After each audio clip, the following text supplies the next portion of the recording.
અંજારના મેઘપર કુંભાળી વિસ્તારમાં વિકૃત માનસ ધરાવતા યુવાને ગાય સાથે સૃષ્ટિ વિરુદ્ધનું કૃત્ય કર્યું।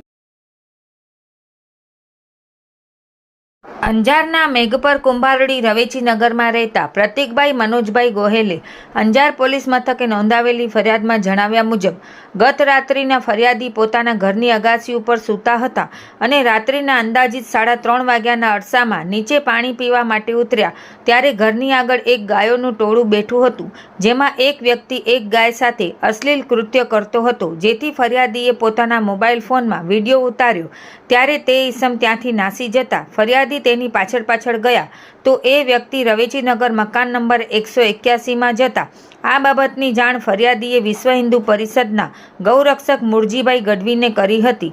મુરજીભાઈ દ્વારા તરત જ અંજાર પોલીસને જાણ કરાતા પોલીસની ટીમ તુરંત જ પહોંચી આવી હતી અને આરોપી એવા ઈશ્વરભાઈ રામસિંહભાઈ પડિયાર રહે મકાન નંબર 181 રવેચીનગર ને ડિટેઇન કરવામાં આવ્યો હતો। પવિત્ર શ્રાવણ માસમાં કાળજુ કંપાવનાર આ ઘટનાથી ગૌરક્ષકોમાં રોષ જોવા મળ્યો હતો।